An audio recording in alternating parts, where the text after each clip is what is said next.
워렌 버핏이라고 하는 사람이 아주 어렸을 때부터 친구들에게 껌이나 코카콜라 같은 거 팔다가 시티즌 서비스라고 하는 주식을 처음 산 게 1942년입니다. 12살 때 12살 때 처음 주식 투자자가 됐고요. 코카콜라나 껌으로는 성이 안 차는 거군요. 그럼요. 그러면 이제 조금 이제 분석적인 투자를 시작했고 뭐 신문 배달도 하고 달력도 뭐 만들어 팔고 하다가 1944년에는 처음으로 소득세를 냈답니다. 하여튼 보통 사람은 아닌 것 같아요. 그렇네요. 예, 그래서 예전 시기임을 감안해도 사실 평범한 어린이는 아니었네요. 평범한 어린이 아니었죠. 투자의 규제가 되고 싶다면 고전에 주목하라. 김학균과 함께 있는 월가의 영웅들 지금 시리즈로 이어가고 있는데요. 저는 이다솔이고요. 오늘 이 자리에 신영증권의 김학균 센터장님 모셨습니다. 반갑습니다, 센터님. 네, 안녕하셨습니까? 잘 지내셨어요? 예. 오늘도 한 달이 또 훌쩍 지나갔네요. 예, 요즘 뭐 은행도 파산하고 좀 어수선하게 시간이 가고 있는 것 같습니다. 지난달에는 또 시장이 좀 이렇게 살아나는 느낌이 들더니 진짜 또 그 사이에 은행들이 이렇게 또 뭐 뱅크런 위기도 맞이하고 뭐 여러 가지 일들이 있었는데 저희가 이제 뭐 오늘 읽을 책이 벌써 이제 4번째 시간인데 오늘은 드디어 워렌 버핏이 이제 등장합니다. 네. 저희가 앞서서 읽었던 그 투자자들 3명이 소위 이제 그 증권 감독이나 이런 규제들이 생기기 이전 시대에 좀 어떻게 보면 거친 투자의 시대를 살았던 영웅들이라고 하면 워렌 버핏은 조금 이제 시대적 성격이 좀 달라지는 면이 있다고 지난번에 설명을 주셨는데 어떤 것들이 좀 달라지나요? 뭐 이제 투자라고 하는 게 그 돈 놓고 돈 먹기식의 20세기 초만 하더라도 주식을 거래하는 게 지금처럼 이제 라이센스를 받은 증권회사들도 있었지만 그냥 뭐 사람들이 모여가지고 그 시세 받아가지고 증권 거래를 하기도 하고 무허가 중개를 해줬던 거죠. 그러다 돈 받아서 도망가기도 하고 또 주식 거래뿐만 아니라 뭐 대통령 선거라든가 뭐 이런 것들 승패를 가지고 내기를 걸기도 하고 이제 뭐 그런 식의 투자가 이제 횡행했었는데 뭐 여러 가지 작전이라든가 정보도 제대로 유통이 안 됐었는데 대공황을 거치면서 미국에서 이제 금융에 대한 규제라든가 제도들이 많이 정비가 됐거든요. 그래서 이제 워렌 버핏만 하더라도 이제 우리가 아는 여러 가지 정보와 지식과 이런 데이터를 가지고 투자를 했던 거의 초창기 인물이고요. 그렇기 때문에 우리가 지금까지 다뤘던 분들은 굉장히 100년 전에 지금의 투자 관행과는 조금 다른 분들에 대해서 이야기를 나누었다 그러면 워렌 버핏은 이제 뭐 지금도 살아서 투자하고 있는 뭐 현역 투자자이기도 하고요. 그래서 조금 더 친근하게 좀 들리실 수도 있을 것 같습니다. 그러니까 어떻게 보면 지금 투자하시는 분들과 조금 더 비슷한 환경에서 투자를 했던 시대로 넘어왔기 때문에 아마 오늘 이 시간에 같이 읽는 내용들이 실제 우리 투자에 좀 더 도움이 될 것 같은데 일단 책 소개 먼저 좀 간단히 부탁드리겠습니다. 네, 일단 뭐 버핏이라는 사람에 대해서 좀 말씀을 드리면 뭐 너무도 잘 아시겠죠. 네. 버크셔 해서웨이라고 하는 회사에 이게 뭐 보험회사지만 투자회사이기도 하죠. CEO이자 대주주고요. 개인 자산이 한 2,400억 달러 정도 되니까 굉장히 큰 부자고요. 아마 우리 시대에 뭐 여러 투자자들이 있습니다만은 가장 성공한 투자자일 겁니다. 그리고 제가 신입사원 때도 워렌 버핏은 저 프로필 사진이었던 것 같은데 예. 늙질 않으셨네요. 1930년생이시니까요. 뭐 굉장히 이제 나이가 많으신 분이니까 네. 어떻게 보면 이분이 살아온 인생이 미국 자본주의 현대사라고 할 수도 있습니다. 투자도 굉장히 일찍 시작했거든요. 10대 초반부터 투자를 한 사람이니까요. 어떻게 보면 뭐 2차 세계대전 때부터 지금까지 계속 투자를 해온 어떻게 보면 정말로 그야말로 살아있는 전설이다라고 말할 수 있고요. 이 버크셔 해서웨이라고 하는 회사에 대해서는 뭐 얘기를 많이 들어보신 분도 계실 텐데요. 1960년대에 워렌 버핏이 이제 인수를 한 섬유회사입니다. 워렌 버핏이 여러 창업한 회사가 아니고 인수한 회사군요. 인수한 회사고 아주 아이러니하게도 워렌 버핏은 여러 가지 투자해서 돈을 많이 벌었는데 버크셔 해서웨이 잘못 인수해서 내가 고생한다는 얘기를 굉장히 많이 했었어요. 인생의 위기를 가져다줬던 그러니까 회사에서. 사양 산업이 그쵸. 어떤 섬유 회사인데 뭐 일본과 한국에 밀려가지고 사양 산업인데 이제 처음에 이제 섬유 산업으로 시작을 했습니다만은 80년대 초에 섬유 사업 다 정리하고요. 이제는 지주 회사고 보험 회사에 가까운 회사인데요. 이 회사 주가가 지난 3월 20일 기준으로 45만 5,917달러입니다. 한 주당. 아, 45만 세기도 굉장히 어려운 숫자네요. 뭐 5억 원 가까이 되는 네. 뭐 그런 거거든요. 1 비트코인보다 비싼 주식이네요. 비쌉니다. 네. 굉장히 더 비싸죠. 그래서 어떻게 보면 우리가 주식이라고 하는 거는 쉽게 사고 팔아야 된다라는 생각을 갖고 있지 않습니까? 네. 또 저는 주식이라고 하는 자산이 부동산 대비 좀 장점을 가지는 거는 유동성이라고 보거든요. 적은 돈으로 할 수도 있고 또 언제든지 팔 수 있으면 파는 게 주식이라고 하는 자산에 내재된 그 어떻게 보면 속성인데 버핏의 철학이 반영돼 있는 거죠. 이거는 주식은 사고 파는 거 아니야. 기업에 투자해서 계속 가져가는 거다라고 하는 철학이 반영돼 있고요. 그래서 워렌 버핏은 우리 주주들의 버크셔 해서웨이 주주들의 손바뀜이 많은 거 뭐 좋아하지 않는 우리는 좋은 주주를 가지고 장기간 가고 싶어 뭐 이런 얘기를 하고 있고요. 근데 버크셔 해서웨이 시가총액이 6,430억 달러니까요. 삼성전자가 달러 기준으로 2,750억 달러니까 전 세계에서 6번째로 큰 아주 어떻게 보면 이제 큰 회사라고 말할 수가 있겠습니다. 근데 버핏은 어떻게 보면 투자 신동이었습니다. 아버지가 증권회사 직원이었어요. 아버지가 증권사 직원이고 하워드 버핏이라는 분. 대대로 지금 가업을 이어받은 케이스네요. 네, 근데 저분이 굉장히 그 아버님도 용감하신 것이 이 보통 이제 미국 회사가 그 설립자들의 이름을 따서 이제 회사 이름 짓지 않습니까? 그렇죠.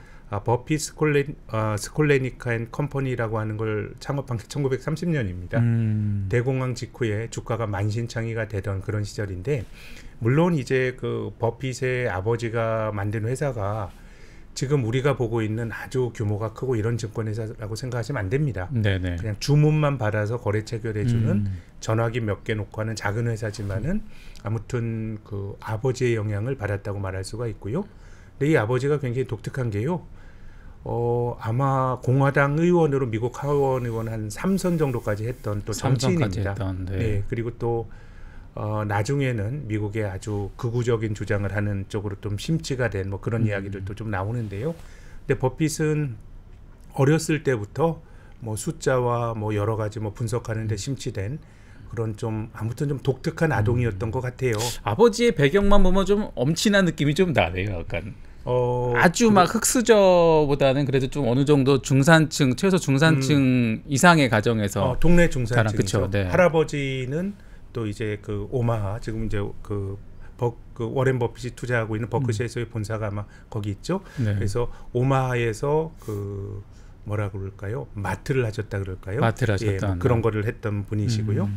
그래서 이제 이 워렌 버핏이라고 하는 사람이 아주 어렸을 때부터 친구들에게 껌이나 코카콜라 같은 거 팔다가 시티즌 서비스라고 하는 주식을 처음 산 게 1942년입니다. 1942년. 12살 때 12살 때 처음 주식 투자자가 됐고요. 코카콜라나 껌으로는 성이 안 차는 거군요. 그럼요. 그러면 이제 조금 이제 분석적인 투자를 시작했고 뭐 신문 배달도 하고 달력도 뭐 만들어 팔고 하다가 1944년에는 처음으로 소득세를 냈답니다.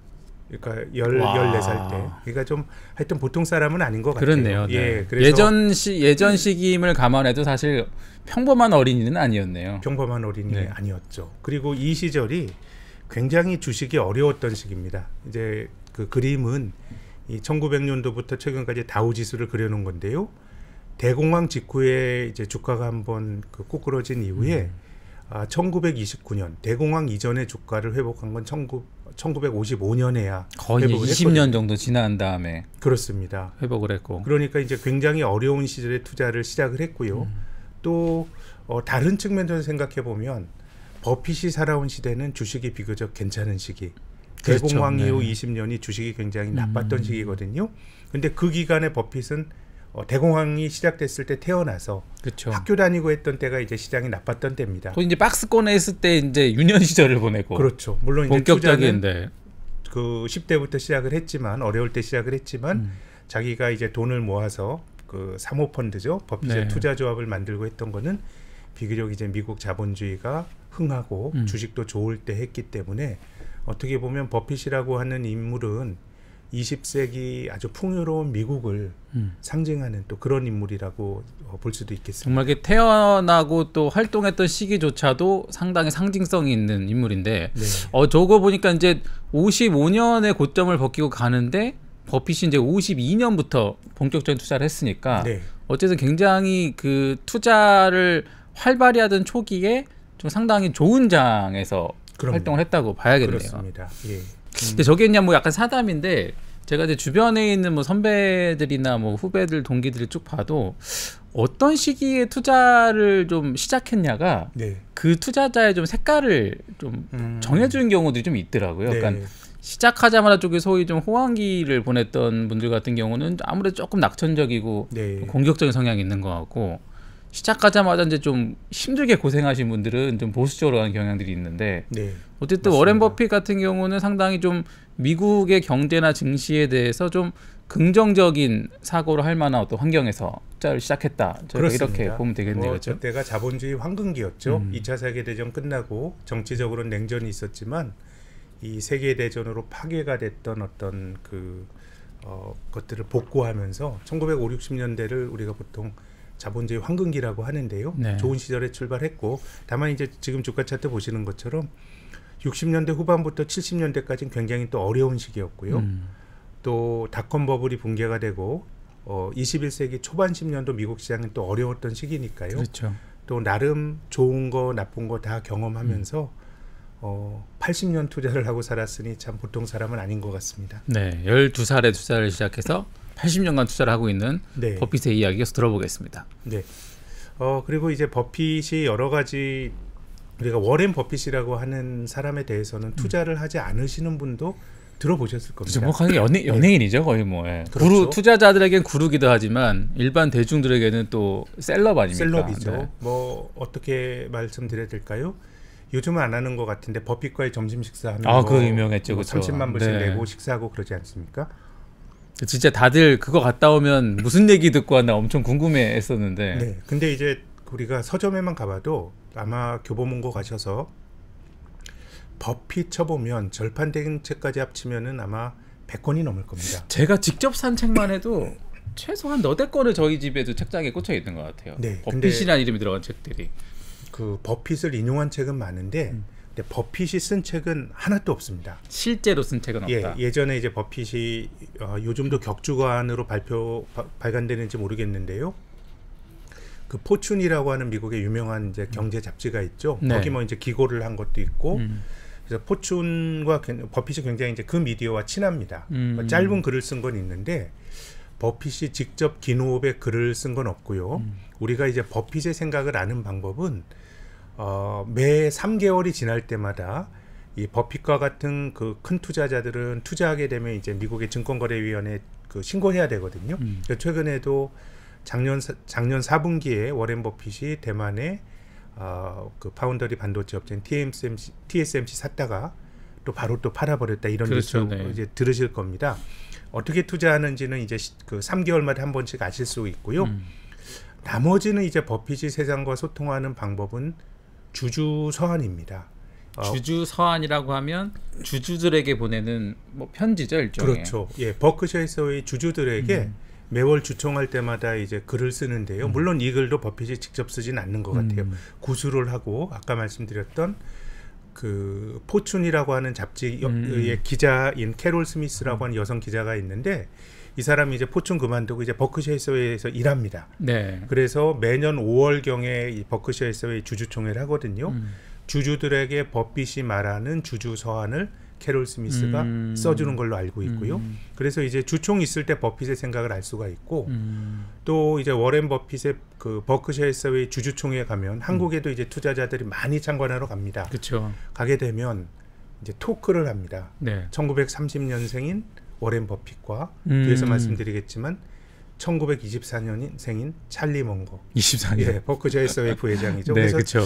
이제는 이분들이 물리적으로 굉장히 이제 오래 사셨기 때문에 저는 투자자 입장에서는 이들이 말씀하시는 걸 들어보면 저는 해안이라고 생각하는데 진짜 그렇네요. 예, 이거를 혹시 못 들지 않을까 이런 막 생각이 듣기도 하는데 투자만 근 100년이네요, 진짜. 그렇습니다. 그래서 이제 정리가 된 책은 별로 없는데 오늘 말씀드린 워렌 버핏의 주주 서한이 지금 버크셔 해서웨이 주주총회에서 버핏이 여러 가지 막 얘기를 하고 했던 게 얼추 한 40년 됐거든요. 40년 동안 버핏이 주주 서한을 통해서 했던 이야기들을 이제 정리한 게 오늘 말씀드릴 워렌 버핏의 주주 서한이고요. 그리고 또 이제 버핏 클럽이라고 하는 책이 또 매년 발간이 되는데 이건 뭐냐면 이제 한국의 가치 투자를 지향하시는 투자자분들과 이제 출판인들이 버크셔 해서웨이 주주총회 가는 겁니다. 매년 그쵸. 4월 말이나 5월에 가서 그 해에 버핏이 했던 말들을 정리해서 대략 한 8월 정도에 나오는 책이 있고요. 주총 후기 같은 거네요. 주총 후기죠. 네. 예. 그리고 이제 스노우볼이라고 하는 1권과 2권 제가 표지만 보여드리는데 이 두께로 보면 굉장한 벽돌책이라서 도전적인 책입니다. 네. 어마어마합니다. 두께가 진짜. 두 권 합치면 1600페이지 정도 그쵸, 되는데요. 네. 저기 이제 버핏의 공식 자서전입니다. 버핏은 네. 직접 쓴 건 아니고요. 버핏과 인터뷰를 하면서 정기 작가가 쓴 건데요. 어떻게 보면은 지금 우리가 오늘 살펴볼 주주서안이라는 게 가장 버핏의 언어로 쓰여져 있는 책이라고 봐도 무방하겠네요. 그러니까 투자자 입장에서 스노우볼 같은 경우는 일단 길고 그렇죠. 또 저는 뭐 저것도 권해드리고 싶은데 이제 버핏이 살아오면서 뭐 버핏의 여성 편력 네. 뭐 이런 것들 어떤 여성과 약간 썸 타는 이야기들 뭐 이런 것들도 나오는데 버핏의 주주서안이 비교적 좀 컴팩트하게 좀 정리가 된 책이라고 말할 수 있고요. 또 이제 버핏이 이 사람은 제 생각에는 찰리 먼거도 마찬가지지만 투자자이기도 하지만 위대한 사상가라고 생각합니다. 사상가다. 예, 뭐 여러 가지 인생에 대한 이야기, 자본주의에 대한 단지 이야기. 그냥 경제적인 측면뿐만 아니라. 그럼요. 통찰이 깊은 얘기를 많이 하거든요. 네. 근데 이제 버핏의 주주서안은 버핏이 했던 여러 가지 얘기들을 좀 이제 주제별로 정리를 했기 때문에 이제 이 지금 한국에서 간행이 된 게 6판이거든요. 6판이 간행이 됐는데 이제 올해도 주총을 할 거고 하니까 최소한 한 7판 정도까지는 계속 이제 업데이트가 될 겁니다. 그렇기 때문에 뭐 워렌 버핏의 주주서안은 뭐 투자하시는 분들은 꼭 한번 읽어보시기를 권해드리고 싶습니다. 좋습니다. 이렇게 워렌 버핏이 살았던 시대와 또 이제 워렌 버핏을 다룬 책들에 대해서 센터님께서 간략하게 소개를 주셨는데 어쨌든 뭐 얘기를 다 들어보니 어쨌든 우리가 뭐 워렌 버핏의 주주서안을 읽는 것 자체가 가장 좀 어떻게 보면 버핏적인 언어를 좀 가장 컴팩트하게 볼 수 있는 방법인 것 같네요. 그렇습니다. 그렇습니다. 네. 그럼 책에 대해서 조금 한번 살펴보겠습니다. 네. 어떤 내용들이 들어있습니까? 일단은요, 뭐 결국은 우리가 아는 버핏에 대한 여러 가지 얘기가 많이 나오는데요. 네. 일단 뭐 버핏에 조금만 더 말씀을 드리면 네네. 버핏에게 큰 영향을 준 사람이 이제 두 사람이 있는데요. 첫 번째는 벤자민 그레이엄입니다. 사부님. 진짜 사부죠. 그렇죠. 네. 예, 네. 대학 버핏이 그 콜롬비아 대학 MBA 과정을 졸업을 했는데 네. 이제 그때 가르쳤던 사람이 벤자민 그레이엄이라는 사람입니다. 그리고 도드 교수 이 두 사람이 콜롬비아 대학 MBA 경영학과에서 버핏을 가르쳤는데요. 이 벤자민 그레이엄이 쓴 증권 분석이라는 책이 1934년에 간행이 됐습니다. 저 책도 매우 두껍습니다. 무전입니다. 네. 증권 분석이라는 네. 책은 이 버핏이 공부했던 콜롬비아 MBA의 이제 교재니까 그쵸. 학교 교재니까 조금 딱딱하고요. 그거보다 조금 더 말랑말랑하게 썼으나 역시 읽을 때 아주 친절하지 않은 현명한 투자자라고 하는 책은 증권 분석을 조금 더 소프트하게 쓴 책인데요. 저는 현명한 투자자는 꼭 권해드리고 싶습니다. 이제 버핏의 사부님인데요. 이제 벤자민 그레이엄은 투자자이기도 하고요. 학교 선생님이기도 하지만 이제 투자자이기도 했습니다. 그쵸. 돈을 많이 벌었는데 보통 교수님들이 이렇게 좀 투자는 실제로는 잘 못한다 이런 게 좀 일반의 속설 중에 하나인데, 네네. 또 이제 이 그레이엄은 교육도 잘하고, 네. 실제 자기 투자도 잘했던 그런 인물이잖아요. 네, 저도 뭐 그런 얘기는 확인을 못 해봤지만 듣긴 많이 들었는데요. 근데 그 벤자민 그레이엄이 투자했던 시기는 정말 어떻게 보면 아주 어려웠던 시기였습니다. 버핏보다 이전 시대일 거니까 뭐 아까 말씀드렸던 그러니까 그 대공황 박스권을 이후에 뚫고 올라가기 전에 그 혼돈기에서 혼돈기에 주로 투자를 투자를 하신 했죠. 거잖아요. 그러니까 살아남는 게 굉장히 그렇죠, 이제 네. 중요한 그 사람이었고요. 그래서 이제 벤자민 그레이엄은 워렌 버핏에게 영향을 준 두 가지 개념을 버핏에게 얘기를 합니다. 첫 두 가지 번째 개념. 미스터 마켓이라고 하는 개념인데요. 그러니까 이것은 어떻게 보면 이론적으로 보면 1970년대에 시장 원리주의자들이 주장했던 시장은 합리적이야, 시장은 답이야. 결국 균형을 잃어간다 시장은. 그렇죠. 이제 유진 파머 같은 이제 시카고 대학에 있는 어떤 시장 원리주의자들은 시장은 효율적이라고 이제 주장을 했는데, 그러니까 시장에서 투자하더라도 누구도 초과 수익을 얻을 수 없는 거고, 그러니까 위험이라고 하는 거는 변동성이 위험이야. 뭐 이런 주장을 했는데요. 뭐 길게 보면 다 결국 평균으로 회귀하고 네. 현상들이 되돌아오고 뭐 그렇습니다. 이런 것들이 이제 합리적 가설인데. 근데 정반대의 주장을 벤자민 그레이엄은 하는 거죠. 합리적이지 않다. 마켓이야. 그러니까 어떻게 보면 그 벤자민 그레이엄이나 워렌 버핏이나 아니면 뭐 지금 투자하고 있는 가치 투자자들이 시장이 비합리적이다라고 늘 비합리적이다라고 주장하는 건 아닙니다. 네. 시장이 항상 합리적이지 않다라고 주장하는 거, 항상 합리적인 건 아니다라고 주장을 하는 거거든요. 그래서 이제 이제 그 현명한 투자자에서 미스터 마켓이라고 시장은 조울증 환자야. 그렇죠. 되게 유명한 문구죠. 예, 어떨 때는 나한테 막 비싸게 그 주식을 사라 그러고 어떨 때는 아주 헐값에 팔려고 하고 콧노래를 불렀다가 짜증을 부렸다가 그렇죠. 콧노래를 불렀다가 승질을 부렸다가 뭐 우리가 그 보더라도 최근에 이제 미국의 경제 지표가 나올 때 어떨 땐 경제 지표가 좋게 나오면 야 미국이 경기가 좋으니까 주가가 또 올라가기도 그렇죠. 하고요. 또 어떨 땐 경기가 좋으니까 연준이 금리를 또 인상할 거야라고 생각을 하면서 주가가 떨어지기도 하는데요. 그렇죠. 그래서 이제 기본적으로 미스터 마켓이라고 하는 철학은 시장은 내가 알 수가 없다라고 하는 게 기본적으로 전제가 됩니다. 그렇기 때문에 정확히 좋은 타이밍에 주식을 사고 팔기가 어렵기 때문에 가치 투자자들은 기본적으로 투자 기간이 장기인 경우가 많죠. 타이밍은 비교적 고려하지 않고 알기가 알 수가 없다라고 다른 기준만 가지고 하자는 거잖아요. 그렇죠? 그렇죠. 예. 그렇기 때문에 시간을 사는 행위이기도 하고 시간을 사기 위해서는 좀 여윳돈을 가지고 또 해야 되는 뭐 이제 그런 그 이야기들 할 수가 있고요. 또 두 번째는 이제 안전마진이란 개념인데요.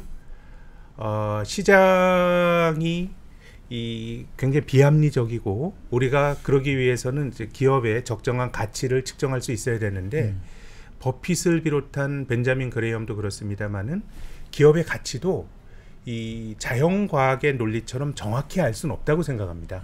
우리가 이제 추론할 뿐이에요. 이 기업의 가치가 10,000원이라고 추론할 뿐인데 내가 내가 10,000원이라고 추정했지만 실은 이게 9,000원이나 8,000원일 수도 있는 거예요. 그렇죠. 그렇기 때문에 가치 투자자들 입장에서는 나의 추정조차도 틀릴 수가 있기 때문에 비교적 낮은 가격의 주식을 사는 게 안전하다라고 보는 거죠. 일단 먹고 들어가야 되는 거죠. 그렇죠. 그러니까 내가 10,000원이라고 봤는데 이게 8,000원일 수도 있어. 그렇죠, 네. 그러면은 8,000원 주식을 사는 거는 내 추정의 그 오류까지 생각을 하면은 2,000원 정도의 안전 마진을 확보하고 안전 마진보다 불확실한 그렇죠. 거죠. 근데 예를 들어서 5,000원이나 6,000원을 사게 되면 나는 10,000원이라고 생각했지만 내가 틀려서 8,000원이 이 기업의 적정한 가치라고 하더라도 나는 3,000원을 어느 정도 안전 마진이 있는 것이죠. 그래서 이제 이 미스터 마켓과 안전 마진이라고 하는 개념은 특히 버핏의 초기 투자에 영향을 굉장히 많이 줬고요. 다만 이제 버핏과 그레이엄은 좀 다릅니다.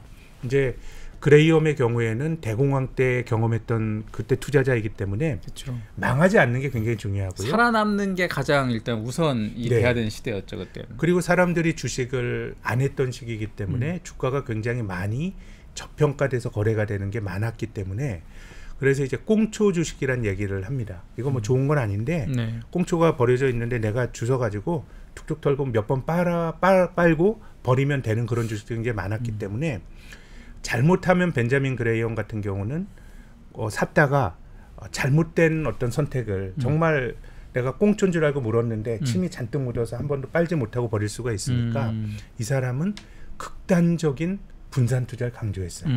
정말 돌덩이가 떨어질 수도 있는 것이죠. 그래서 벤자민 그레이엄의 자서전을 보면 이 사람의 포트폴리오는 꽤 크게 운영하는데도 한 100불, 1000불짜리 이 투자도 있다는 거예요. 그렇기 때문에 극단적인 분산 투자를 했던 것이고 워낙 분산을 하다 보니까 이제 어떻게 보면 이제 큰 의미가 없을 정도의 분산인데 아주 많이 이제 널리는 투자, 늘어놓는 투자를 했던 게 벤자민 그레이엄인데, 근데 이런 행태마저도 이 사람이 살아온 시대에서 살아남기 위한 나름의 어떤 그 대처 방안이라고 볼 수가 있습니다. 사실 저 시대는 진짜 여차하면 기업이 망할 수 있는 시대고, 내가 갖고 있는 게 뭐 가격이 빠져서 거래되는 이런 레벨이 아니라 진짜 뭐 한순간에 사라질 수도 있는 그런 경제적 환경들이었잖아요. 그렇죠. 지금 우리가 그 과거의 역사를, 모든 역사에 대한 해석은 이 후세에 있는 사람들은 그 결과를 알고 보기 때문에 야 그때 뭐 20년 어렸지만 좋아졌지라고 생각할 수 있지만 그 시대를 살았던 사람들은 그야말로 오리무중과 훨씬 더 큰 불확실성의 세상을 살았던 사람입니다. 이제 벤자민 그레이엄은 그렇게 투자를 했다고 말할 수 있고, 버핏은 오히려 집중 투자를 강조합니다. 저 부분이 사실 일반 대중들이 버핏을 아는 것과 네. 실제 버핏을 좀 공부해 보면 나오는 좀 의문 차이점인 것 같아요. 보통 버핏 하면은 굉장히 좀 안정적이고 이런 느낌인데 말씀처럼 의외로 상당히 좀 집중할 때 좀 집중해서 어떻게 배팅도 좀 할 줄 아는 투자자로 그러니까 보여요. 이것은 이제 뒤에서 말씀을 드리겠습니다만은 버핏이 갖고 있는 기본적인 이 철학 중에 하나는 이제 저게 있는 거죠. 내가 아는 걸 투자해야 돼요. 아는 걸. 그러니까 뭘 꼭 해야 된다라는 생각도 없어요. 그 주주 서한을 보더라도 이런 얘기가 나오는데 투자는 야구 선수보다 훨씬 유리하다. 야구 선수는 스트라이크 3개 먹으면 삼진 아웃 되는데 나는 계속 기다리면 삼진 아웃 안 된다는 거예요. 그러니까 좋은 공을 놓쳤다고 하더라도 상대적으로 내가 잘 알 수 있는 걸 올 때까지 기다리는 거거든요. 그렇죠. 근데 이제 버핏이라는 사람이 이 주주 서한을 보시더라도 아주 어려운 얘기들은 아주 많지는 않고 굉장히 직관적으로 얘기를 하지만 이 사람이 많이 배운 사람입니다. 많이 배웠죠. 차익 거래도 하고 뭐 굉장히 많이 매자닌 투자도 하고요. 돈 되는 건 다 아는 사람인데 이 사람이 늘 강조하는 것은 나의 알미 중요하고 또 내가 모르는 게 있을 수가 있는 것이고 내가 굉장히 엄격한 기준으로 나의 알매 부합이 되는 종목이 있다 그러면 여기에 대해서는 당연히 많은 비중을 투자해야 된다라는 게 이제 이 사람의 주장이고요. 모르는 걸 분산하는 것보다 내가 잘 아는 걸 더 비중을 올리는 게 오히려 투자에 더 안전하다고 본다는 실은 거죠. 실은 이제 저도 뭐 그런 생각이 드는데 내가 그 종목에 대해서 잘 모르는 걸 분산하는 건 분산 투자가 아니에요. 그렇죠. 자산간의 상관성도 좀 달라야 되고 하는 건데 그래서 뭐 투자자분들이 이것을 뭐 꼭 뭐 그 집중 투자가 좋다 뭐 이렇게 해석하실 수 있는 그런 기준은 나의 알미예요. 그렇죠. 내가 깊게 알미에 대해서 내 자산을 충분히 배분하라라는 정도로 이해를 하시면 될 것 같고요. 이게 집중이냐 분산이냐가 중요하다기보다는 내가 아는 것에 투자한다는 게 조금 더 버핏의 철학에 잘 맞는 투자라는 말씀인 것 같아요. 근데 어쨌든 버핏은 1950년대부터 투자를 시작했는데 이렇게 그레이엄과 다른 건 있습니다만은 거의 초기 한 10년 정도는 거의 그 벤자민 그레이엄의 어떤 그 영향을 많이 받았습니다. 안전마진이 높고 아주 싼 주식들을 많이 샀는데요.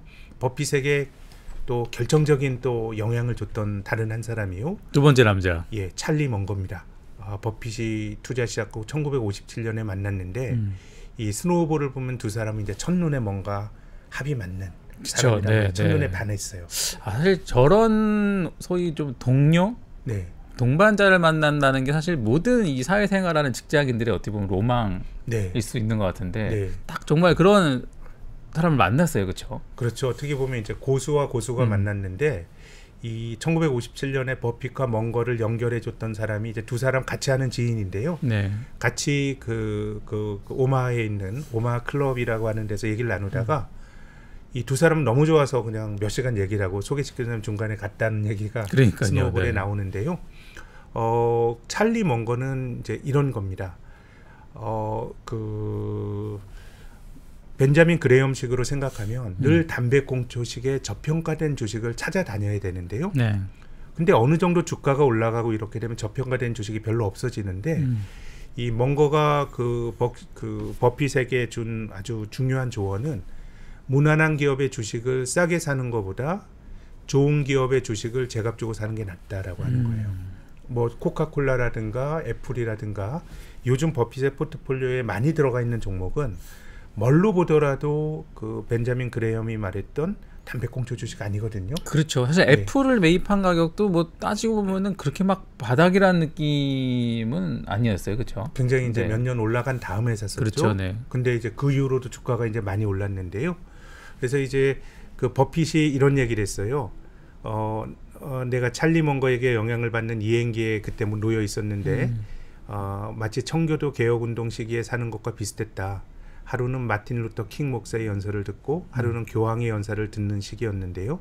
먼거는 킹 목사였고 그레이엄의 교황이었다라고 하는데 결국 이제 두 사람의 영향을 굉장히 강하게 받았고 이 그 찰리 먼거라고 하는 사람은 어떻게 보면 그 지나치게 싼 주식만 찾았던 그레엄의 유산으로부터 조금 더 버핏이 유연한 투자자로 바뀌는데 영향을 줬다고 말할 수가 있겠습니다. 좋은 기업에 집중하게 만드는 계기가 됐던 동반자네요. 네. 나이로 보면은 그 먼거 부회장님이 더 나이가 형이죠, 그렇죠? 6살입니다. 네. 예, 6살 위고. 그러니까 참 상상을 해보시면 매년 4월 말 5월 초에 구순 노인 두 사람이 이제 앉아가지고 그렇죠. 2008년도 금융위기 이럴 때도 네. 이 사람들은 뭐 이 대공황 직후니까 뭐 이것 또한 지나가리라 뭐 이런 얘기를 하는 건데. 그러니까요. 그러니까 이제 말이 주는 무게가 또 다른 것이고 어쨌든 여러 가지 우여곡절을 통해서 겪으면서 성공한 투자자들이 하는 말이기 때문에 무게감도 다르고 저는 뭐 버핏과 먼거를 단지 투자자로만 보는 거는 주식 잘 사고 잘 팔아서 돈 버는 사람이라고 보는 거는 두 사람에 대한 굉장히 저평가라고 생각해요. 그러기에는 너무 많이 버셨죠. 저는 현인이라고 봅니다. 네네 진짜. 근데 현인이 하는 말을 들어보시면 무엇을 모르는지 아는 것이 천재적인 것보다 중요하다. 무엇을 모르는지 아는 것이 어떻게 보면 내가 어설프게 아는 거를 많이 안다라고 생각하는 착각이 위험한 것이고요. 그렇죠. 또 사람들은 똑똑해지려고 노력하지만 나는 그저 멍청하지 않으려 노력한다. 그런데 그게 사람들이 생각하는 것보다 어렵다. 뭐 이런 얘기들 하는데 조금 있다가 그 주주선에 나오는 문구들을 보면서 좀 이런 것들이 실제 투자라든가 여기 어떻게 녹아 들어가 있는지 말씀을 드리겠습니다. 진짜 어떻게 보면 약간 진짜 뭐 철학책이나 네. 뭐 종교 서적의 뭐 강론에서 볼 법한 네. 문장들일 수 있는데 저런 것들을 어떻게 보면 가장 이 욕심이 난무하는 자본주의 환경에 녹여냈다는 것도 네. 정말 저 두 사람의 굉장한 특이점이자 좀 상징적인 네. 멘트들인 것 같습니다. 저는 뭐 사상가라고 생각합니다. 이 사상가가 어디 그 산속에서 우리 그 유혹이 많은 자본주의 사회에서 산속에서 인연을 끊고 도닦다가 전 도시에 나오면 한 사흘만 지나면은 평정심을 잃을 가능성이 높은데 정말 저자거리에서 치고받고 또 욕망의 결정체인 돈과 결부된 일을 하면서 성공적으로 투자라고 깨우침을 얻었기 때문에 저는 뭐 먼거와 버핏이야말로 우리 시대의 사상가라고 생각합니다. 네. 근데 버핏의 투자가 조금 이제 바뀌었는데요. 네. 저는 개인 투자자분들은 버핏이 69년부터 1990년도까지 했던 투자를 많이 좀 참고를 권해드리고 싶어요. 그건 뭐냐면 일단 버핏의 초기 투자, 버핏의 투자 조합을 만들고 했던 1957년부터 한 10년 정도까지의 시기는 벤자민 그레엄의 유산이 굉장히 강했습니다. 네. 싼 주식 일단 싼 거, 싼 주식 사고 자산 가치 중시하고. 버크셔 해서웨이도 어떻게 보면 싸서 샀겠죠. 싸서 샀죠. 그쵸, 예. 근데 이제 그런 걸 하면서 이 사람은 이제 생각하는 거예요. 비즈니스 모델이 중요한데 결국은 큰 환경이 바뀌면서 이 비즈니스가 일본에 치이고 한국에 치이는 서민 비즈니스니까 단지 정태적으로 싼 걸 사는 것보다는 그 비즈니스의 업에 대한 이해가 중요하다. 네. 이런 얘기들도 이제 뒤에서 제가 말씀을 드리겠습니다. 그리고 69년도부터가 버핏의 투자의 형태였던 버핏 조합, 일종의 사모펀드라고 할 수 있죠. 네. 지인들에게 돈 받아서 투자할 것을 그 해산하고 만들었던 그 외의 투자인데요. 소위 우리가 버핏 하면 떠올리는 주요 포트폴리오들이 대부분 이 시기에 시즈캔드, 가이코, 코카콜라 이렇게 되는 것이고요. 후기 투자를 1991년부터 이제 나누었는데요.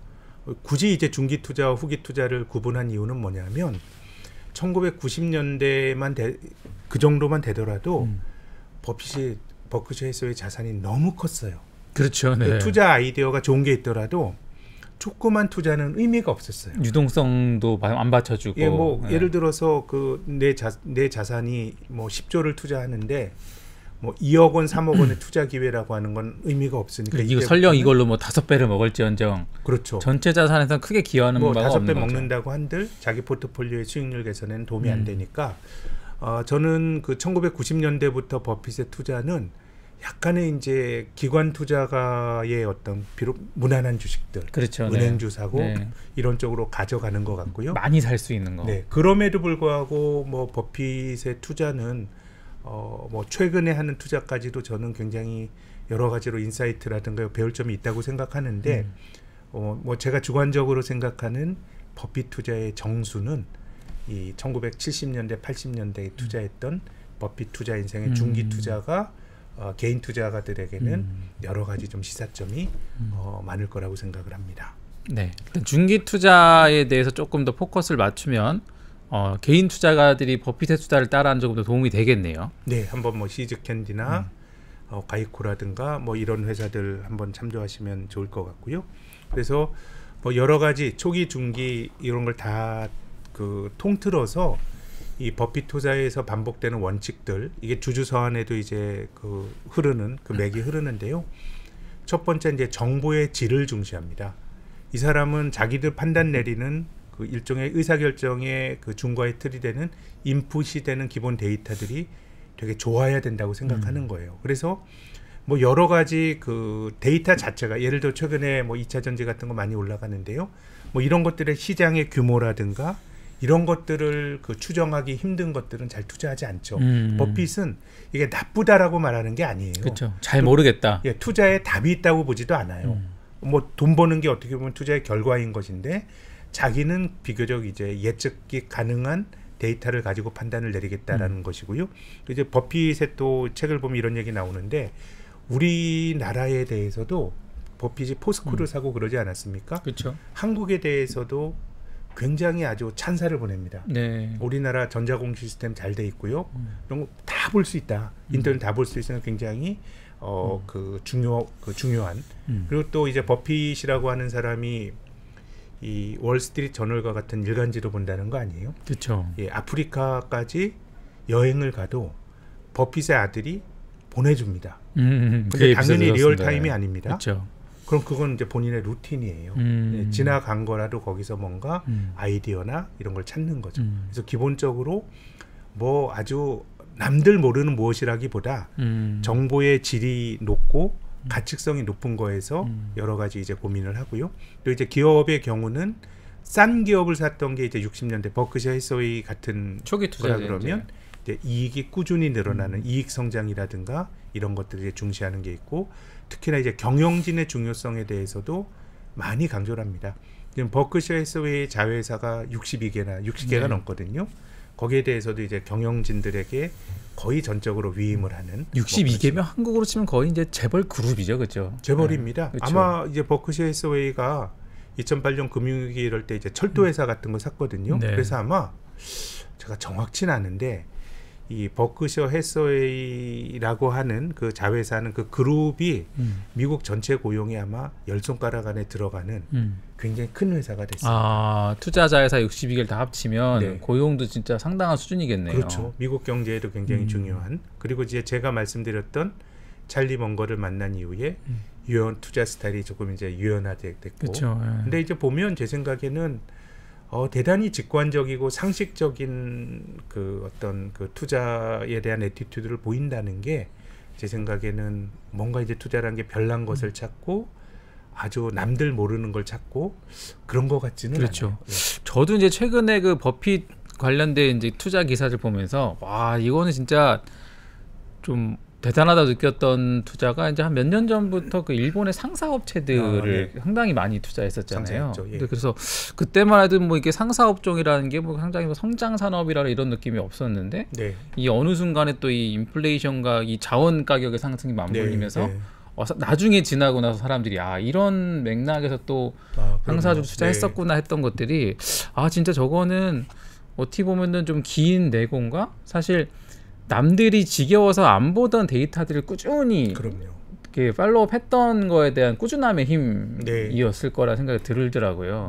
뭐 이토츠나 아니면 미쓰이나 이런 종합상사들은 또 주가가 쌌어요. 그렇죠. 또 네. 이제 가치 투자자의 관점에서 보면 뭔가 이제 안전 마진도 굉장히 좋았던 회사인데 어쨌든 그 통찰이라고 하는 게 굉장히 꾸준한 학습. 네, 그렇죠. 네, 앞서 말씀드린 것처럼 저는 뭐 월스트리트 저널을 좋아하지 않습니다. 뭐 파이낸셜 타임즈가 더 깊이 있고 좋은 거라고 생각하는데 네. 이제 버핏의 루틴은 뭐 끊임없이 지나간 것도 보는 거예요. 그렇죠. 내가 당장 써먹지 않을지라도 네. 계속 보는 거죠, 그렇죠. 뭐 자기 시간의 70-80%를 텍스트를 읽는 데 쓴다는 거예요.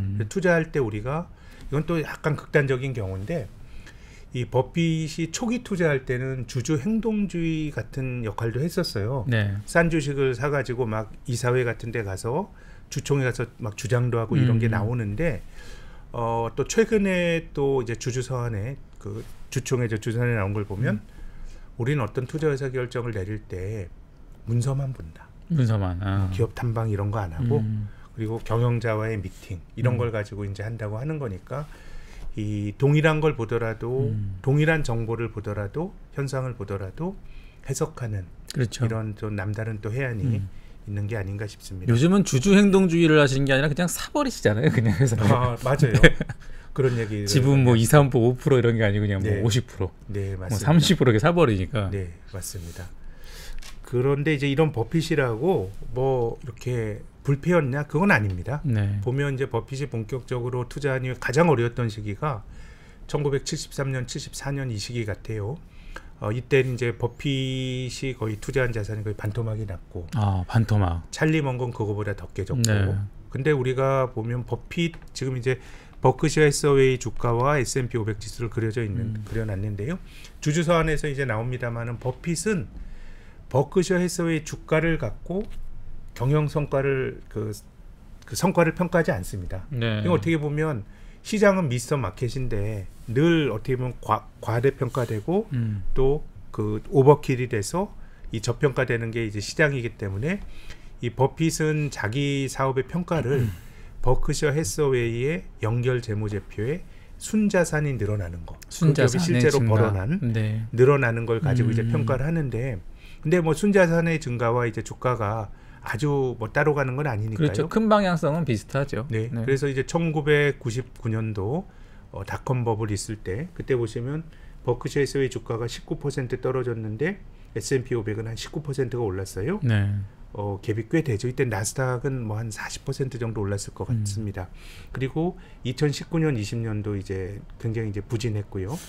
그래서 이 메런스라고 하는 잡지에서 이제 99년인데 이 버핏 대체 뭐가 문제요라고 하는 굉장히 이제 비꼬는 이제 그런 기사를 내기도 했는데요. 이제 버핏이 이런 얘기를 했어요. 뭐 욕하는데 나 개의치 않아. 난 독립적으로 생각할 거고 어떤 내가 생각하는 진리 혹은 뭐 객관적으로 진리란 게 존재한다면 그것은 사람들이 얼마나 많이 동의하느냐가 아니고 그 자체의 옳고 그름이 중요하다라는 이제 얘기를 했고요. 뭐 이제 그런 주장을 해요. 그럼에도 불구하고 이제 인간적인 얘기도 하죠. 나는 그렇게 생각하는데 내가 욕먹는 게 덜 예리하고 느껴지는 일은 없어. 늘 아프다라고 하는데 이 버핏의 스노우볼을 보면 버핏이라는 사람이 되게 소심한 청년입니다. 여성에게 프로포즈한 데 소심하고 그래서 지금은 그런 얘기들이 좀 안 봅니다만은 제가 어렸을 때만 하더라도 한국의 뭐 카네기 인간론 뭐 이런 그 커뮤니케이션과 처세술과 관련된 카네기라고 하는 사람이 쓴 이 문고판이 한국에서도 많이 팔렸거든요. 근데 이 카네기 강의도 다니기도 하고 기본적으로 되게 소심한 사람이에요. 인간관계 개선을 위해서 욕먹는 거 굉장히 싫어해요. 그래서 이제 버크셔 해서웨이 말씀드렸지만 이 사람은 섬유가 사양산업된 줄 알았어요. 안 게 벌써 70년대부터 안 된다는 거 알았는데 10년 더 끌고 갔어요. 왜냐하면 공장을 폐쇄하고 노동자들 해고하는 것에 대한 두려움이 있었기 때문에 이 사람은 뭐 그 생각이라든가 그 결단은 굉장히 날이 선 사람이지만 마음속으로는 되게 좀 소심함이 어느 정도 있는 사람인 것 같습니다. 그래서 또 어쨌든 뭐 결과적으로 저 당시에 이제 버핏 걱정은 진짜 쓸데없는 걱정이 됐네요, 이제. 그럼요. 뭐 야구 선수 예전에 그 김태균 선수가 초반에 부진할 때 그 김태균 타율 걱정하는 거 아니야? 이거 그렇죠. 결국 3할 칠 텐데. 연예인 먹고 사는 걱정 아니야? 이제 비슷한 건데. 뭐 소위 테슬라 주가 빠질 때 앨런 머스크 걱정 같은 뭐 이런 레벨이네요. 그런 거죠. 특히 이제 버핏과 같은 생각을 가진다 그러면 뭐 뭐 버핏이 어떻게 모류의 존재였겠어요. 그렇죠. 그 우리가 그 안전 마진을 이야기하고 뭐 이런 것도 결국은 내가 모를 수 있다는 게 이제 인정하는 거거든요. 그런 영역이 있다는 걸 이제 그런 점에서 보면 이제 버핏이 모류의 존재는 아니지만 미스터 마켓 시장이 합리적이지 않다라는 철학으로 보면. 합리적이지 않은 경우도 있다는 철학으로 보면은 뭐 이제 주가가 빠졌을 때 잘 견디는 것고 내 판단이 틀리지 않았다면 물론 이제 중요한 건 나의 판단이죠. 뭐 주식 사서 물려 있는데 계속 들고 가는 게 어떻게 그게 그 진실값에 근접하겠어요. 그렇죠. 근데 중요한 거는 들고 가건 손절매를 치건 더 사건 간에 중요한 거는 나의 판단인 거죠. 내가 그리고 이 기업을 잘 알고 있냐 나의 투자에 대해서. 그렇죠. 물론 이제 그것을 검증할 때는 나의 판단이 틀릴 수도 있다라고 하는 매우 엄격한 기준으로 봐야 되는 것도 맞는 것이고요. 근데 지금 투자하시면서 어려움 겪고 있는데 워렌 버핏도 제가 보니까 투자 시작하고 한 4번 정도는 자산이 한 반토막 정도 반토막 4번 어려움을 경험했으니까요. 어려움을 잘 이겨내는 것도 투자란 말씀을 드리고요. 지금부터는 이 주주서한이 여러 가지 얘기들이 많은데 그렇죠. 저는 이 말들을 경고라고 말씀드리고 싶어요. 그냥 책 속에 있는 단순 구절이 아니라 정말 우리가 투자자가 마음에 좀 새겨야 될. 그래서 이제 이 경고들은 센터장님이 직접 고르신 경고들이죠. 주주서한에 나오고 또 일부는 스노우볼 같은 데서 나온 건데요. 일단은 이제 버핏이 주식은 한 기업의 작은 조각을 소유할 수 있는 권리다. 이 주식 사는 거는 내가 주식을 100% 사서 통째 인수하는 거 아니지만 한 주만 사더라도 그 기업을 사는 거지. 그쵸. 종이 쪼가리 사고 파는 건 아니다라는 것이 버핏 투자에 늘 관철이 되는 가장 어떻게 보면 중요한 원칙인 것 같고요. 지분이 크건 작건 어쨌든 이거는 기업을 거죠. 산다는 거죠. 그런 거죠. 기업을 사는 겁니다. 그래서 투자 대상의 내재 가치를 평가하고 이게 어떤 가치인지 내가 고민하는 거예요. 위험률을 산정은 내가 틀릴 수 있는 가능성이라고 보는 거예요. 그걸 감안했을 때 안전 마진을 확보하고 내가 틀리더라도 좀 여유가 있는 그런 어떤 버퍼를 확보하고 집중적으로 투자하고 아는 것에 내가 배팅을 하는 거죠. 의사결정권을 확보하고 이제 경영진의 중요성 이런 것이고 그 다음에 복리 엔진이 작동하도록 하는 것이 투자의 모든 것이다. 장기 투자하는 거죠. 그런 얘기고요. 안전 마진을 활용하라. 투자는 추정치와 불확실성 위에 세우는 건물과 같다. 안전 마진을 폭넓게 설정하면 현명한 판단과 효과가 몇 개의 실수 때문에 모두 지워지는 것을 막을 수 있다. 앞으로 나아가려면 무엇보다 뒤로 물러서지 말아야 한다라는 건데요.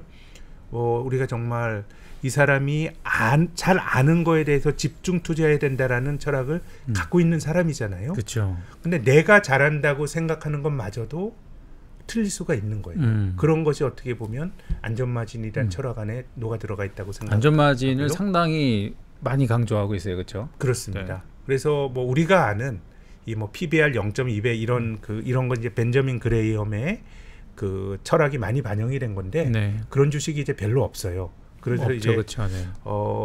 비즈니스 모델이라든가 이런 걸 요즘 투자에는 많이 강조하는 경향이 있는 것 같고요. 그리고 올바른 회사를 살 때 이 회사의 주가는 자기가 알아서 올라간다. 올바른 회사를 사기 위해서는 통찰력이 필요하다. 계량적으로 접근할 때는 통찰력이란 것이 필요치 않다.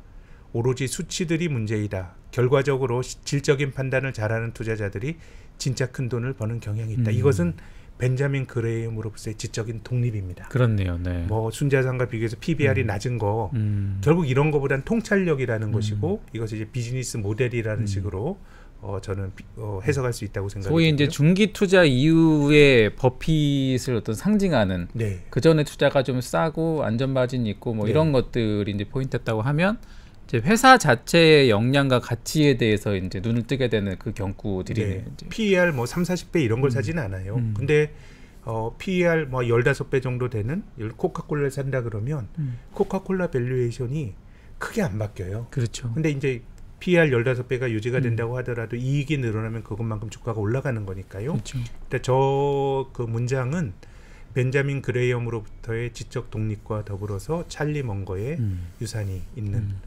문장이라고 봅니다. 네. 다음 문장 한번 보겠습니다. 마이크로소프트나 인텔의 경우 지금부터 10년 뒤에 어떻게 될지 나는 모릅니다. 닷컴 버블 대한 얘기인데요. 상대방보다 훨씬 불리한 입장에 서야 하는 게임은 하고 싶지 않습니다. 소프트웨어 산업은 내 능력 바뀝니다.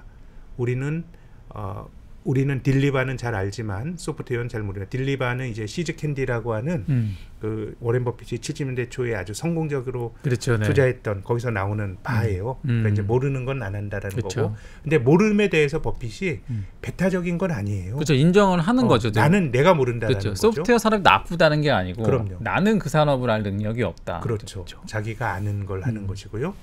결국에 나중에 이제 본인이 알게 됐다고 생각했을 때는 또 그런 산업들에 투자를 하지 않았습니까? 그것이 그 TSMC에 대한 투자일 수도 있고요. 그렇죠. 애플에 대한 투자일 수도 있는 것이죠. 나는 우리 주식 포트폴리오가 시장의 흐름에 따라 돈을 거는 종목들이라고 생각하지 않습니다. 따라서 월스트리트의 평가 등급 강등, 실적의 기대치 미달, 연준의 조처, 전국 주의, 이코노미스트의 예측, 기타 주요 관심사에 따라 함부로 매도하지 않습니다. 뭐 이런 얘기하는데 결국은 기업을 보는 거고요. 그래서 이제 주주서한 앞쪽에 보면 이런 얘기가 나옵니다. 자기가 농장을 샀다는 얘기가 나오는데 네네. 그 농장이라는 게 또 건물 산 얘기도 나오죠. 네, 저도 그거 되게 인상적이었습니다. 예, 그러면 농장이라는 게 해지나 철 지나면은 수확물이 나오고 뭐 이렇게 하는 거지. 그러니까. 토질이 바뀌지 않으면 거기서 뭐 중간에 가격 변동이나 뭐 연준이 금리를 올리는 게 내가 본질적으로 이 기업을 사업을 한다고 생각하면 그렇죠. 내가 이거 사업을 하는데 연준이 긴축한다 그래서 내 사업체를 파는 건 아니잖아요. 그러니까요. 그러니까 곡물 수확량이 얼마나 나오냐에만 네, 집중했다는 케이스가 상당히 인상적이었습니다. 그러니까 기본적으로 저도 우리가 여기서 뭐 꼭 뭐 버핏처럼 하는 게 답이다. 이건 뭐 저는 투자는 다양한 방법론이 있을 수 있다고 생각하는데 단지 이제 주식이라고 하는 거를 종이 쪼가리라고 생각하고 사게 되면 또 버핏 벤자민 그레엄이 말한 것처럼 미스터 마켓이 속성이 있다는 걸 인정한다 그러면 내 판단이 맞았더라도 시장이 이 가치를 인정하지 못하는 국면이 오거든요. 그렇죠. 그럼 어려울 때는 버티는 것도 투자인데 내 투자 대상에 대한 깊이 있는 통찰이 없다 그러면 내가 종이 쪼가리 그냥 산 거야. 네. 그럼 어려울 때 이걸 견디기가 힘든 거거든요. 그래서 굉장히 어떤 철저한 알매에 대한 천착 네. 그리고 그럼에도 불구하고 내가 천착하지만 그럼에도 불구하고 모를 수 있다는 지적 겸손 이런 것들이 저는 안전마진에 들어가 있다고 생각하고요. 네. 또 시장에 대한 얘기들 좀 말씀드리면 네, 시장에 대한 경고들을 한번 살펴보겠습니다. 예, 미스터 마켓은 당신의 하인이지 주인이 아니다. 이 사람은 날마다 주식을 사라고 또 팔라고 제안하는데 그가 제시하는 가격은 터무니없을 때가 많다. 미스터 마켓의 그날 기분이 가격을 바라보는 당신의 판단에 영향을 미치게 해서는 안 된다. 하지만 때로 이 사람은 주식을 싸게 살 기회와 비싸게 팔 기회를 제공하기도 한다. 이런 얘기인데요. 뭐 이제 시장이 가진 불확실성인데 제가 얼마 전에 제가 존경하는 네. 투자자분과 이제 이야기를 나눴는데 어떻게 보면 이제 버핏류의 가치 투자를 하시는 분인데 네. 이분이 하는 이야기가 늘 평범해요. 그래서 네. 이제 우리가 그렇게 그 세상은 바뀌는데 그렇게 비슷한 생각을 가지고 어떻게 돈을 버세요라고 질문을 던졌을 때 네. 그분이 하신 말은 내 생각은 그대로인데 시장이 바뀌어. 아, 내 원칙은 그대로 시장이 네네. 미스터 마켓에 울증에 걸리면 시장이 너무 싸지는 것이고 그래서 어떤 일관된 기준을 지키는 것도 뭐 어떻게 보면 시장에서 살아남는 길이야라고 말했는데 저는 뭐 많이 공감이 됐고요. 그렇죠.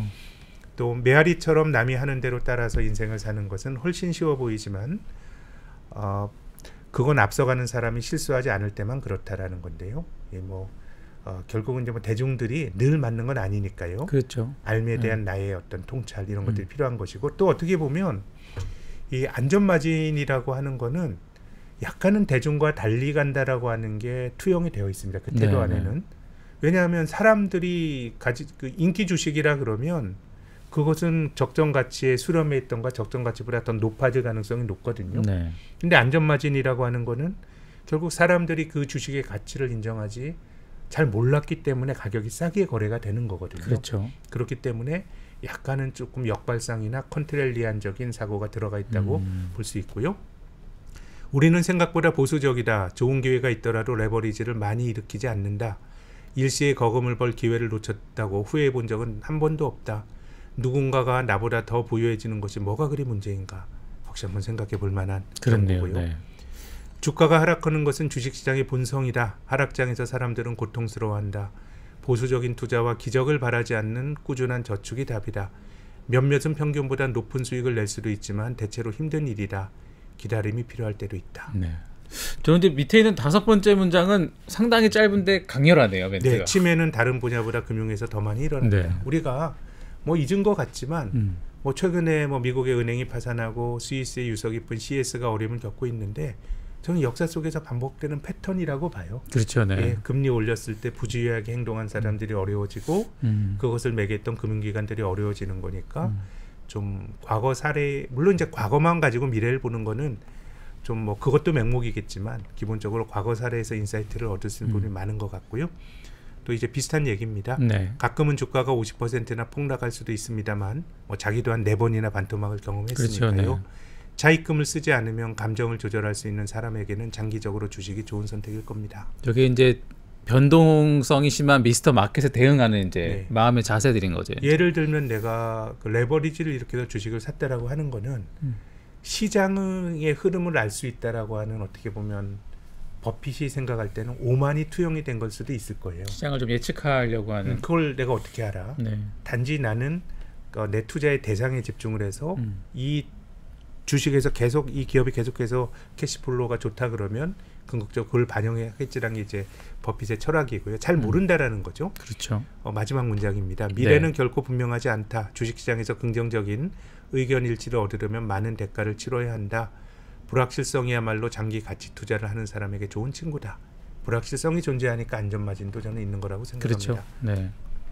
어쨌든 그 워렌 버핏은 이 미스터 마켓이라는 아까 말씀 주신 조울증에 걸린 네. 시장의 하인을 최대한 잘 활용하는 방법에 대해서 또 성찰도 하고 나름의 툴도 있고 네. 그런 것들이 이제 4번의 반토막이 났음에도 오늘날에 이제 버핏을 만들었던 네. 그런 원천들인 것 같습니다. 네. 그리고 뭐 조금 더 읽어드리면요. 네. 어떤 것을 손에 넣으려고 거기에 지나치게 많은 비용을 지불하는 일은 언제나 잘못된 일이다. 역시 한번 생각해 볼 만한 이슈고요. 우리가 어떤 때가 되면 야, 이 자산은 아무리 많은 대가를 지불해도 그럴 만한 가치가 있는 자산이야라는 얘기를 종종 듣거든요. 그렇죠. 네. 네, 근데 뭐 제 생각에도 그럴 만한 가치를 가진 또 이제 자산은 저때 나온 게 뭐 불패시나 뭐 이런 게 나오죠. 네, 이제 불패시나 불패론. 모든 건 다 사이클이 있다고 생각하고요.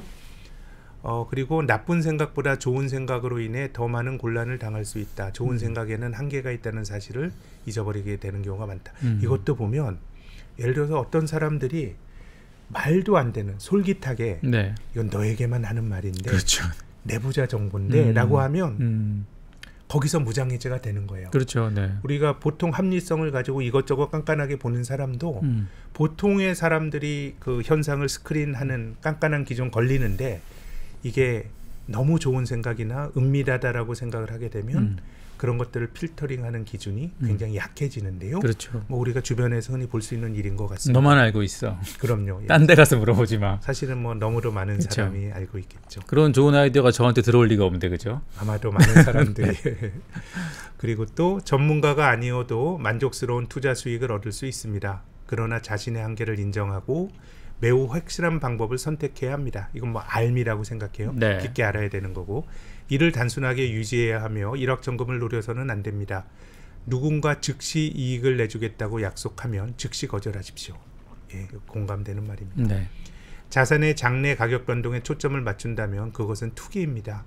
투기가 잘못이라는 말은 아닙니다. 그러나 나는 투기를 잘하지 못하며 계속해서 투기에 성공했다는 사람들의 주장을 믿지 않습니다. 이건 투기라고도 할 수 있지만 제 생각에는 이것을 굳이 따지면 모멘텀 투자라고 말하고 싶어요. 그렇죠. 네. 예, 저는 뭐 모멘텀 투자가 역시 나쁘다고 생각지 않아요. 그렇죠. 돈 벌면 되는 건데 근데 이제 그걸 계속해서 잘하는 사람은 없다라는 게 버핏의 생각인 또 적어도 것 같고. 내가 하는 투자가 모멘텀 투자라는 사실을 인지하고 대응을 해야지. 네. 뭐 예를 들어서 뭐 처음에는 모멘텀을 시작했는데 가치 어느 순간 바뀌어요. 가치 투자자가 돼버리면 그렇죠. 자기 강화를 하는 거예요. 그렇죠. 예. 그건 자기가 투자한 자산에 대해서 내가 잘 모르고 있는 거죠. 그건 이제. 그런 거죠. 뭐 모멘텀 투자를 할수록 뭐 손절매 기준이라든가 이런 것들을 나름대로 세워놓을 필요가 있는 것이죠. 네. 또 투기는 가장 쉬워 보일 때 가장 위험한 법입니다. 역시 뭐 시장이 달아오를 때 생각해 볼 만한 말이고요. 네. 위기 상황에서 현금이 용기와 결합할 때 이것의 가치는 무한합니다라는 이야기를 했습니다. 저는 뭐 이 경구들이 진짜 뭐 책에 있는 네. 주옥 같은 문장은 네. 다 뽑아주신 것 같네요. 네, 뭐 한번 조금 더 디테일한 여러 가지 강론들이 있습니다만은 네. 저는 이 경구들을 한번 돌아보는 것만으로도 이 책은 투자자들에게 의미가 있는 것 같고요. 마지막으로 좀 몇 가지만 좀 의견을 말씀을 드리면요. 저는 이번 아니면 기회가 없다라는 말을 믿지 않습니다. 우리가 그 코로나 팬데믹 때 벼락거지란 얘기도 있었고요. 맞아요. 이 코로나 특수 때 주가가 15개월 동안에 코스피 기준으로 1,400에서 3,300까지 갔습니다. 127% 올랐네요. 지금 보시는 그림은 85년 이후로 한 40여 년 조금 안 됐군요. 우리 증시의 약세장과 강세장을 그려놨거든요. 우리가 코로나 때 그렇게 주가가 짜릿하게 올라갈 때 야, 이거 투자하지 않으면은 내가 뒤처진다라는 생각으로 다시는 기회가 없다. 예, 그런 생각했는데요. 굉장히 큰 장이 섰죠. 그렇지만 우리가 지난 40여 년 안 되는 동안에 코로나 팬데믹 직후의 강세장을 포함해서 8번의 강세장이 있었는데요. 우리가 코로나 때 경험했던 강세장은 8번 중에 랭킹 6번째예요. 아주 이례적인 것도 아닙니다. 1등도 아니네요. 그렇죠? 네, 저는 투자라고 하는 거는 버스와 같다고 생각해요. 지나가면 다시 오는 거기 때문에 내가 주식을 제가 이제 버핏에 대한 말씀을 드리면서 가장 하나 말씀드리고 싶은 거는 네. 알에 대한 모든 걸 알 필요가 없어. 내가 모르면 할 필요도 없어. 네. 내가 알았을 때 투자를 하는 게 그렇다고 하더라도 불확실성이 존재하니까 승률을 높이는 거거든요. 네. 그래서 우리가 알에 대해서 조언을 할 때 일반적으로 듣게 되는 거는 야, 그거 복잡해서 언제 투자하려고 라는 건데요. 우리가 길게 생각을 하면 투자의 기회는 늘 있는 거예요. 그렇기 때문에 너무 조급증이라고 하는 건 투자의 가장 큰 적이란 말씀을 드리고 싶고요. 또 비슷한 맥락에서 드리고 싶은 말씀은 아까 어려울 때 현금의 중요성을 말씀드렸는데 네. 저는 그 버핏이나 버크셔 해서웨이를 일반 투자자들이 좀 따라하기 힘든 거 그들이 투자에 있어서 비교 위에 있는 거는요. 구조를 정말 잘 짠 것 같아요. 그렇죠? 구조 잘 짰고 보험회사예요. 네. 돈이 계속 들어와요. 장기간 운용할 수 있는 돈이 계속 들어오고요. 버크셔 해서웨이 자회사 중에 보험회사가 여러 개 있거든요. 네. 그러니까 보시면 버크셔 해서웨이 현금 보유액은 늘 현금이 있어요. 늘어나는 거죠, 계속. 그렇죠. 네. 보험 비즈니스 잘 되고 하니까. 업의 특성상. 그러니까 이 사람은 이번 한 번이 아니면 기회가 없다는 생각은 애시당초 안 하는 거고요. 네. 시장은 비합리적이기 때문에 미스터 마켓이 울증을 부를 때 주식을 살 기회로 보는 거예요. 근데 구조적으로 이 사람은 이 버크셔 해서웨이는 수입 보험료를 가지고 늘 현금이 있기 때문에 네. 이게 구조적으로 이길 수 있는 그런 게임인 것 같고요. 저기 섬유 회사를 인수했다가 잘 안 됐던 어떤 자기의 좀 실패를 바탕으로 네. 새로운 이제 구조를 어떻게 짰죠. 보면 짜서 좀 더 길게 갈 수 있는 구조를 현재는 짠 거 아닙니까? 그래서 이제 플로트라고 하는 개념을 주주서한 같은 거 보시면 이제 많이 할 텐데요.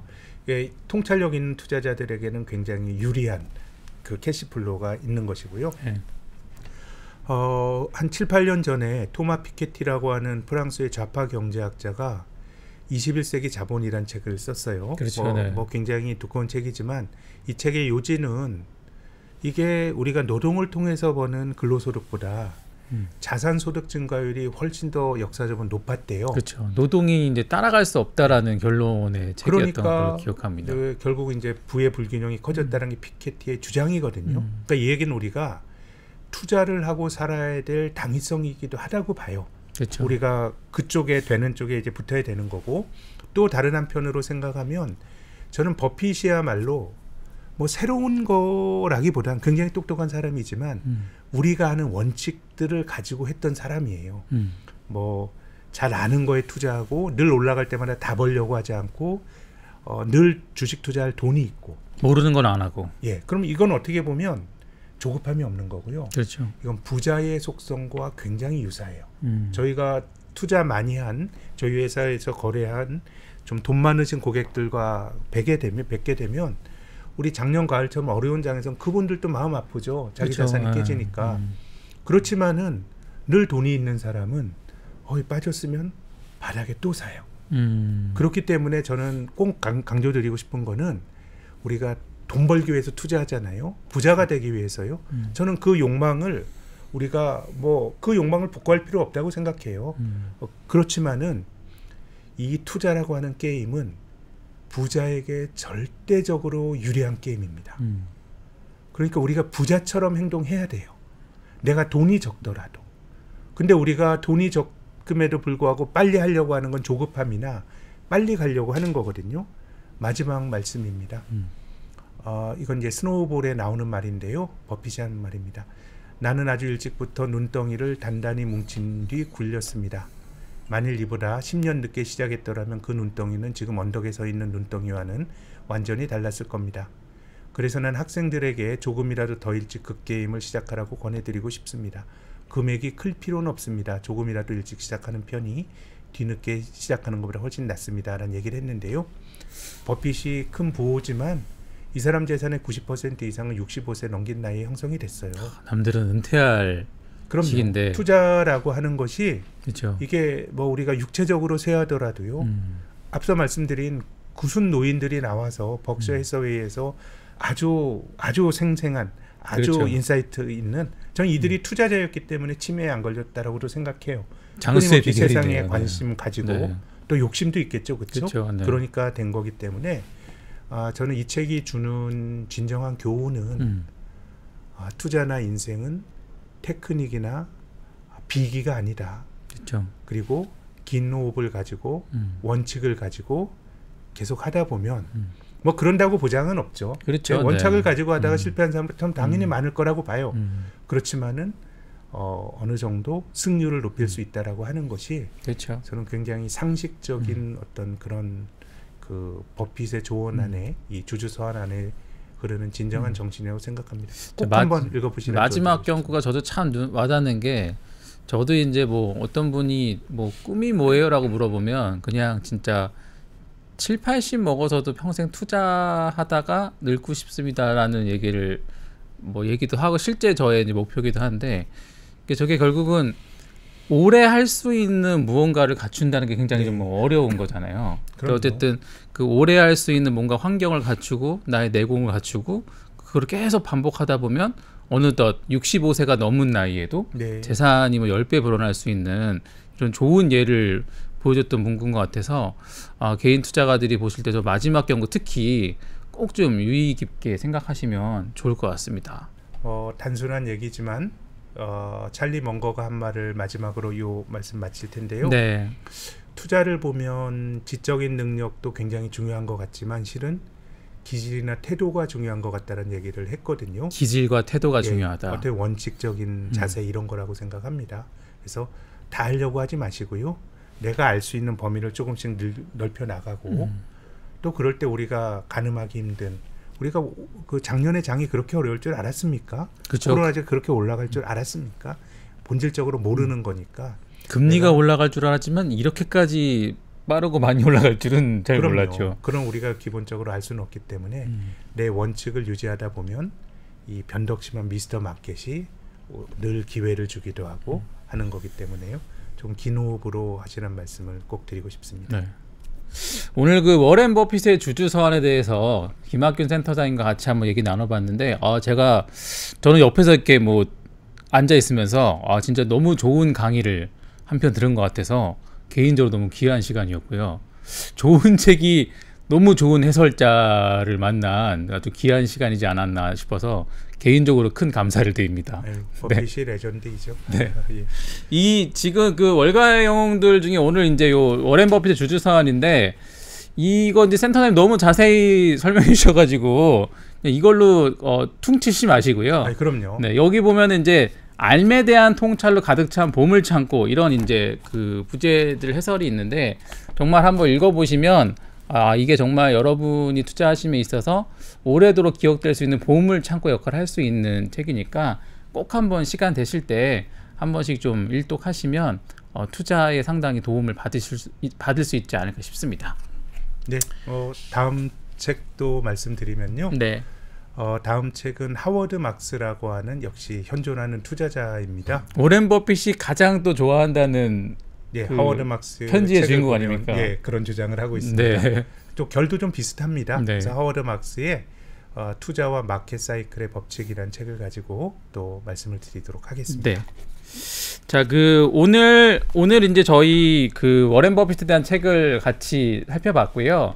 다음 이 시간에는 센터장님 소개해 주신 대로 하워드 막스의 책을 가지고 이제 같이 얘기를 나눠볼 예정이고요.